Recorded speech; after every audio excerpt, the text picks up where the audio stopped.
Καλησπέρα και καλώς ήρθατε πάλι πίσω εδώ στο κανάλι μου Γιωβάνι Ιωάννου για ακόμη ένα επεισόδιο. Αποκαλύπτουμε αλήθειες που ίσως κάποιους τους τσούξουν. Και αν δεν πονέσεις, πώς θα μάθεις τη σήμερον ημέρα. Σήμερα λοιπόν θα μιλήσουμε για την πραγματική τέχνη πίσω από τα drone. Όχι για την τέχνη της φωτογραφίας ή της βιντεογραφίας. Αυτά είναι ψηλά γράμματα πια. Θα μιλήσουμε για την τέχνη της κατανάλωσης. Γιατί όπως όλοι ξέρουμε, το να έχεις το τελευταίο μοντέλο είναι πολύ πιο σημαντικό από το να ξέρεις τι να το κάνεις. Ας πιάσουμε λοιπόν το νέο DJI Flip και το DJI Neo που κυκλοφόρησαν πριν λίγες μέρες. Το Flip με τον αναδιπλώμενο σχεδιασμό και τη δυνατότητα να κάνει τούμπες στον αέρα είναι σίγουρα κάτι που θα εντυπωσιάσει τις γάτες σας στο σπίτι. Μα πραγματικά θα τις εντυπωσιάσει. Και το Neo, ένα drone που υπόσχεται νέα επίπεδα δημιουργικότητας, νέα επίπεδα όχι σαν εκείνα που είχατε με τα άλλα drone, αλλά τα επόμενα, ξέρετε, πολύ καλύτερα επίπεδα δημιουργικότητας. Και τι βλέπουμε στα social media, εκατοντάδες σχόλια. Παιδιά, το πήρα. Φίλε, αξίζει να πουλήσω το Mavic 3 για το Flip ή το καλύτερο, μακάρι να βγει σύντομα το Neo 2. Τώρα γιατί γίνονται όλες αυτές οι ερωτήσεις? Γιατί ζούμε για τα spec και όχι για την τέχνη. Αλλά ξέρετε ποιο είναι το πραγματικό ερώτημα? Τι κάνετε με όλα αυτά τα drone? Ποια είναι η ιστορία σας? Πού είναι οι φωτογραφίες που κόβουν την ανάσα? Ή μήπως το μόνο που μετράει τελικά είναι να γράφει πάνω DJI Neo ή Flip για να εντυπωσιάσετε σε ακόμη ένα forum? Σήμερα λοιπόν θα βάλουμε τα πράγματα στη θέση τους. Θα μιλήσουμε για την κουλτούρα του τρέχω να αγοράσω και γιατί οι περισσότεροι ξεχνούν το πιο σημαντικό, ότι το drone είναι ένα εργαλείο. Το μυαλό σας, τα μάτια σας και η καλλιτεχνική σας ματιά είναι αυτά που κάνουν τη διαφορά. Όχι αν το drone σας έχει Active Track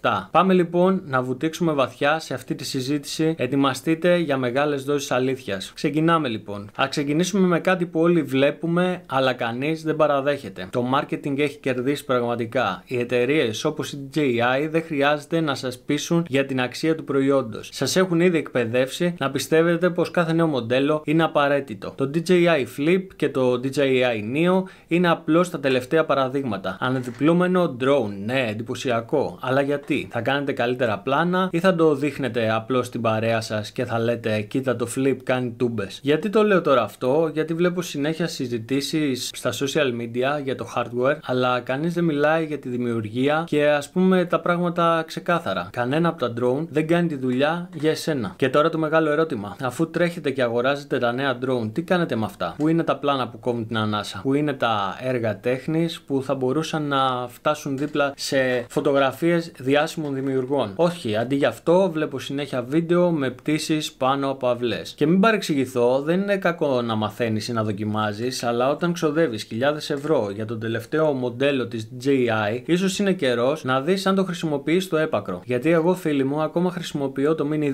2 και μαντέψτε, κάνει τη δουλειά του μια χαρά. Είναι ελαφρύ, σταθερό και αν ξέρεις τι κάνεις, μπορείς να δημιουργήσεις κάτι υπέροχο. Οπότε, όχι, δεν έχω ανάγκη ούτε το Flip ούτε το Neo για να ανέβω επίπεδο. Το επίπεδο ανεβαίνει στο μυαλό και όχι στον εξοπλισμό μας. Και τώρα θα αγγίξουμε κάτι που ίσως σας πονέσει αρκετά. Οι περισσότεροι αγοράζουν drone όχι γιατί τα χρειάζονται, αλλά γιατί θέλουν να έχουν το καλύτερο. Είναι σαν ένας αγώνας δρόμου, όπου όλοι θέλουν να δείξουν πως έχουν το πιο σύγχρονο εργαλείο. Αλλά ξέρετε τι συμβαίνει? Αυτός ο αγώνας δεν έχει τέλος. Γιατί μόλις αγοράσετε το Flip θα κυκλοφορήσει το Flip 2 και μόλις πάρετε το νέο Neo θα έρθει το Neo 2 και το Neo Pro και το πιο ειρωνικό, κανένα από αυτά τα drone δεν θα σας κάνει καλύτερους δημιουργούς. Είναι απλώς ένας φαύλος κύκλος κατανάλωσης που γεμίζει τις τσέπες των εταιριών. Εδώ λοιπόν είναι που θα ξεκαθαρίσουμε τα πράγματα. Δεν χρειάζεται DJI Flip ούτε Neo, ούτε το επόμενο drone που θα κυκλοφορήσει σε 2 μήνες. Χρειάζεσαι κάτι πολύ πιο σημαντικό. Γνώση, όραμα, κατανόηση της τέχνης. Πριν καν σκεφτείς να αναβαθμίσεις τον εξοπλισμό σου, ρώτησε τον εαυτό σου. Ξέρω πώς να συνθέσω μια εικόνα? Ξέρω πώς να χρησιμοποιήσω το φως? Αν η απάντηση είναι όχι, τότε καμιά αναβάθμιση δεν θα σε σώσει. Και ξέρεις κάτι? Εγώ ακόμα χρησιμοποιώ το Mini 2 όπως σου είπα και κάνω τη δουλειά μια χαρά. Όχι γιατί δεν μπορώ να αγοράσω το τελευταίο μοντέλο, αλλά γιατί ξέρω ότι δεν το χρειάζομαι. Ας θυμηθούμε τώρα γιατί ξεκινήσαμε να ασχολούμαστε με τα drone εξ αρχής. Για τη δημιουργία, για να εχμαλωτήσουμε εικόνες που δεν μπορούσαμε πριν. Όχι για να συγκρίνουμε εξοπλισμό. Τα drone είναι εργαλεία, όχι φετίχ. Το πρόβλημα είναι ότι πολλοί τα αντιμετωπίζουν σαν τρόπαια. Θα πάρω το Flip, έχω το Neo, λένε όλοι. Ωραία, αλλά τι κάνεις με αυτό? Αν δεν χρησιμοποιείς το drone σου για να πεις μια ιστορία, τότε δεν είσαι δημιουργός, είσαι απλώς άλλος ένας καταναλωτής. Και αυτό, φίλε μου, δεν είναι που διαχωρίζει τους αληθινούς δημιουργούς από εκείνους που απλώς συλλέγουν gadget. Ξέρεις, το Mini 2 που έχω μπορεί να μην είναι το πιο σύγχρονο, αλλά ξέρεις τι κάνει? Πραγματική δουλειά. Είναι ελαφρύ, ευέλικτο και αν ξέρεις πώς να το χρησιμοποιήσεις, μπορείς να δημιουργήσεις επίσης εικόνες που κόβουν την ανάσα ακόμη και σήμερα. Το ίδιο ισχύει για οποιοδήποτε drone έχεις ήδη. Μην πέφτεις στην παγίδα να πιστεύεις ότι χρειάζεται το τελευταίο μοντέλο για να είσαι καλός. Αυτό που χρειάζεσαι είναι χρόνος, εξάσκηση και μια σαφή ιδέα του τι θέλεις να δημιουργήσεις. Ένα νέο drone δεν θα κάνει τη διαφορά. Η δική σου δημιουργικότητα θα κάνει τη διαφορά. Και τώρα ας μιλήσουμε για τη μεγαλύτερη αλήθεια. Η βιομηχανία δεν ενδιαφέρεται για την τέχνη, JI και οι υπόλοιπες εταιρείες δεν βγάζουν drone για να σε βοηθήσουν να δημιουργήσεις. Βγάζουν drone για να βγάλουν λεφτά. Όσο πιο γρήγορα το καταλάβεις αυτό, τόσο πιο εύκολα θα μπορέσεις να επικεντρωθείς σε αυτό που έχει σημασία, τη δική σου δουλειά. Κάθε νέο drone είναι γεμάτο με υποσχέσεις για καλύτερη δημιουργικότητα, αλλά η αλήθεια είναι ότι κανένα drone δεν μπορεί να σε κάνει καλύτερο δημιουργό. Μόνο εσύ μπορείς να το κάνεις αυτό. Και όσο τρέχεις πίσω από το επόμενο μοντέλο, χάνεις χρόνο που θα μπορούσες να επενδύσεις στη δική σου εξέλιξη. Κλείνοντας λοιπόν, θέλω να σου πω τα εξής. Το μέλλον της δημιουργίας δεν εξαρτάται από τις εταιρείες. Εξαρτάται από εσένα. Από το πώς χρησιμοποιείς τα εργαλεία που ήδη έχεις, από το πώς μαθαίνεις, εξασκείσαι και αναπτύσσεσαι. Μην αφήνεις τη βιομηχανία να σε καθοδηγεί, να καθοδηγείς εσύ τον εαυτό σου. Κράτα τον drone που ήδη έχεις, δούλεψε πάνω σε αυτό και άσε τους άλλους να τρέχουν πίσω από τα νέα μοντέλα. Γιατί στο τέλος της ημέρας το μόνο που μετράει είναι το αποτέλεσμα. Και αυτό το αποτέλεσμα εξαρτάται μόνο από εσένα. Και κάπου εδώ, φίλοι μου, κλείνουμε για σήμερα.